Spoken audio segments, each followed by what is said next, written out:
സമസ്ത കേരള ഇസ്ലാമത വിദ്യാഭ്യാസ ബോർഡിൻ്റെ കീഴിലുള്ള മദ്രസകൾക്ക് അവധിക്കാലം കഴിഞ്ഞ് ഈ വർഷം ഏപ്രിൽ 8-ാം തീയതി റീ ഓപ്പൺ ചെയ്യുകയാണ്.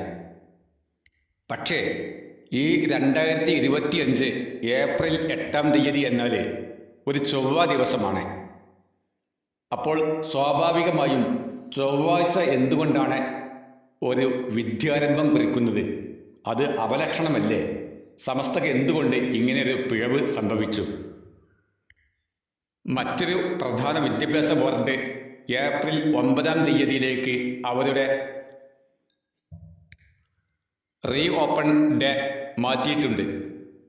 എന്ന് മാത്രമല്ല, ഈ ചൊവ്വാദോഷത്തെ ഭയന്നുകൊണ്ട് SKIMV ബോർഡിൻ്റെ ചില മദ്രസകളിലെ അധ്യാപകരുടെ തീരുമാനപ്രകാരം ചില സ്ഥാപനങ്ങൾ അവരുടെ റീ ഓപ്പൺ ഡേ പോലും ഏപ്രിൽ 9-ലേക്ക് സമസ്തയുടെ തീരുമാനത്തെ ലംഘിച്ചുകൊണ്ട് മാറ്റിയിട്ടുണ്ട് എന്നറിയാനും കഴിഞ്ഞു. ഈ ഒരു സാഹചര്യത്തിൽ ഈ ചൊവ്വാദോഷവുമായി ബന്ധപ്പെട്ട് 1-2 കാര്യങ്ങൾ എനിക്ക് സൂചിപ്പിക്കാനുണ്ട്. ആദ്യമേ ഒരു കാര്യം മനസ്സിലാക്കണം. സമസ്ത എന്നുള്ളത്, സമസ്തയുടെ തീരുമാനം എന്നുള്ളത് ഏതെങ്കിലും ഒരു വ്യക്തിയുടെ തീരുമാനമല്ല. ലോകത്ത് തന്നെയുള്ള ഏറ്റവും വലിയൊരു പണ്ഡിത സഭയാണ് സമസ്തയുടെ പണ്ഡിത സഭ. ആ പണ്ഡിത സഭ കൂടിയാലോചന ചെയ്ത് എടുക്കുന്ന തീരുമാനമാണ് ഇതെല്ലാം. അതും തന്നെ ഒരു ആകസ്മിക തീരുമാനവുമല്ല. ഒരു കാര്യം മനസ്സിലാക്കേണ്ടതുണ്ട്. ഈ ചൊവ്വാദോഷം എന്നുള്ളത് ഇസ്ലാമികമായി ഒട്ടും തന്നെ അടിസ്ഥാനമില്ലാത്തൊരു സിദ്ധാന്തമാണ്. മഹാനായ അബൂബക്കർ സിദ്ദീഖ് റളിയല്ലാഹു അൻഹു ഖിലാഫത്തിന് വേണ്ടി ബൈഅത്ത് ചെയ്യപ്പെട്ടത് നബി വഫാത്തായ ശേഷമുള്ള തൊട്ടടുത്ത ചൊവ്വാഴ്ച ദിവസമാണ്. ഇനി തുടർന്നുണ്ടായ ഭരണാധികാരി മഹാനായ ഉമർ റളിയല്ലാഹു അൻഹു ഖിലാഫത്ത് കൊണ്ട് ബൈഅത്ത് ചെയ്യപ്പെട്ടതും ഒരു ചൊവ്വാഴ്ച ദിവസമാണ്. അതൊക്കെ അൽബിദാത്ത് വന്നിഹായ പോലെയുള്ള ഗ്രന്ഥങ്ങളിൽ വളരെ വ്യക്തമായിട്ട് പറയുന്നുണ്ട്. അപ്പോൾ ചൊവ്വാദോഷത്തെ ഭയന്നുകൊണ്ട് അവരൊന്നും തന്നെ അവരുടെ ഒരു നല്ല കാര്യം തൊട്ടടുത്ത ബുധനാഴ്ചയിലേക്ക് മാറ്റിയ ചരിത്രമില്ല. പിന്നെ നമ്മൾക്ക് പലർക്കും പറയാനുള്ളത് ചൊവ്വാഴ്ച നഹ്സല്ലേ എന്നാണ്. ചൊവ്വാഴ്ച ദിവസം നഹ്സാണ്, എല്ലാ ചൊവ്വാഴ്ചകളും നഹ്സാണെന്ന് ഒരു പണ്ഡിതനും അഭിപ്രായപ്പെട്ടിട്ടില്ല. നഹ്സിൽ തീരെ വിശ്വാസമില്ലാത്ത ആളുകൾ വേറെയുണ്ട്, അത് മാറ്റിവെക്കാം. നഹ്സിൽ വിശ്വസിക്കുന്നവർ പോലും എല്ലാ ചൊവ്വാഴ്ചകളും നഹ്സാണെന്ന് ആർക്കും തന്നെ അഭിപ്രായമില്ല. അള്ളാഹു അവിടുത്തെ വിധിവിലക്കുകൾ അനുസരിച്ച് നമുക്ക് വേണ്ടി ചൊവ്വാ ദിവസം എല്ലാം വിലക്കപ്പെട്ട ദിവസമാക്കി പ്രഖ്യാപിച്ച ഒരു തെളിവുമില്ല. ഖുർആനിലോ ഹദീസിലോ ഒന്നുമില്ല. എന്ന് മാത്രമല്ല, ചൊവ്വാദോഷവുമായി ബന്ധപ്പെട്ട ഒരു സൂചന പോലും ഖുർആനിലോ ഹദീസിലോ ഒന്നും കാണുന്നില്ല. പിന്നെ ചിലരൊക്കെ പറയാറുള്ളത് ചൊവ്വാഴ്ച ദിവസമല്ലേ അള്ളാഹു മക്രൂഹായ കാര്യം പഠിച്ചത് എന്നാണ്. അള്ളാഹു ആഴ്ചയിൽ 7 ദിവസം ഓരോ കാര്യങ്ങൾ പഠിച്ചു എന്നുള്ളത് ശരിയാണ്. അത്തരം സൂചന നൽകുന്ന ചില ഹദീസുകളൊക്കെ ഉണ്ട്. പക്ഷേ അത്തരം ഹദീസുകൾ പോലും പല റിവായത്തുകളിലും ഇഖ്തിലാഫായിട്ടാണ് കാണപ്പെടുന്നത്. ഒരു റിവായത്ത് പ്രകാരം സ്വർഗവും നരകവും ഒരേ ദിവസമാണ് പഠിച്ചത് എന്നും കാണുന്നുണ്ട്.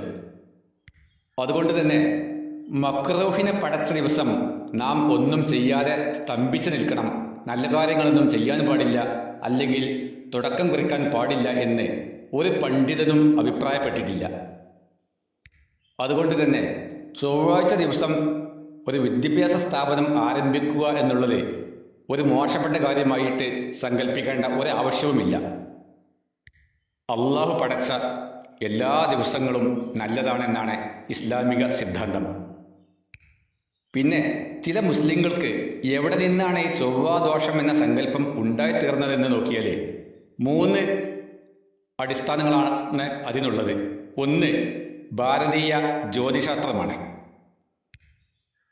ചില ഹൈന്ദവർ മാത്രം വിശ്വസിക്കുന്ന, ചില ഹൈന്ദവർ തള്ളിപ്പറയുകയും ചെയ്യുന്ന ഒരു സിദ്ധാന്തമാണ് ജ്യോതിശാസ്ത്രം. ആ ജ്യോതിശാസ്ത്ര പ്രകാരം ചില ചൊവ്വാഴ്ചകൾ ചൊവ്വാദോഷം ബാധിക്കുന്നവയാണ്. എന്നാൽ അതിനെ മറികടക്കാൻ വേണ്ടി അവർക്ക് ചില കർമ്മങ്ങളുമുണ്ട്. ചൊവ്വയുടെ ദേവതയായ സുബ്രഹ്മണ്യ സ്വാമിയെ നമിച്ചുകൊണ്ട്, സുബ്രഹ്മണ്യ ഗായത്രി മന്ത്രം ജപിച്ചുകൊണ്ട് അവർ ചൊവ്വാദോഷത്തെ മറികടന്ന് അതിൽ നിന്ന് മുക്തമാകാൻ ശ്രമിക്കാറുണ്ട്. പക്ഷെ ഒരു കാര്യം മനസ്സിലാക്കേണ്ടത്, ഇല്ലാത്ത ചൊവ്വാദോഷത്തിൽ നിന്ന് രക്ഷപ്പെടാൻ വേണ്ടിയാണ് ഈ കർമ്മങ്ങളൊക്കെ അവർ ചെയ്യുന്നത് എന്ന് മാത്രം. മറ്റൊരു സിദ്ധാന്തം ഗ്രീക്കുകാരുടേതാണ്.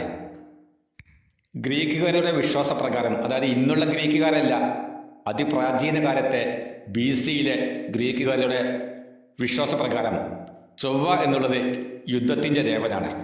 ഭീകരതയും നാശവും വരുത്തുന്ന ദൈവമാണ് ചൊവ്വ. അതുകൊണ്ട് അവരുടെ സിദ്ധാന്തപ്രകാരം ചൊവ്വ എന്നുള്ളത് ഒരു ചീത്ത ദിവസമാണ്.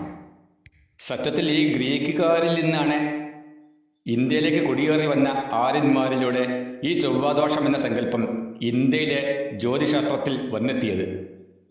മൂന്നാമത്തെ ചൊവ്വാദോഷം കാണുന്നത് പുരാതന കാലത്തെ ഈജിപ്തുകാരിലാണ്.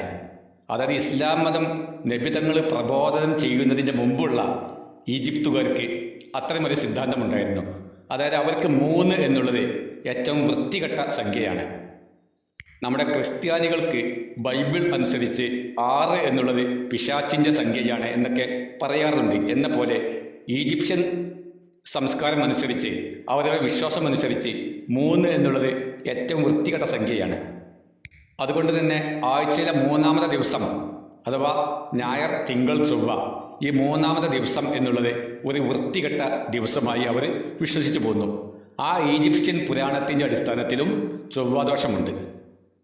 എന്നാൽ ഇതൊന്നും തന്നെ സെമിറ്റിക് മതവിഭാഗങ്ങളിൽ ഇല്ല എന്നുള്ളതാണ് സത്യം. അതായത് ക്രിസ്ത്യാനികൾക്കോ ജൂതന്മാർക്കോ മുസ്ലിങ്ങൾക്കോ ഒന്നും തന്നെ ചൊവ്വാദോഷം എന്ന സങ്കല്പമേ ഇല്ല.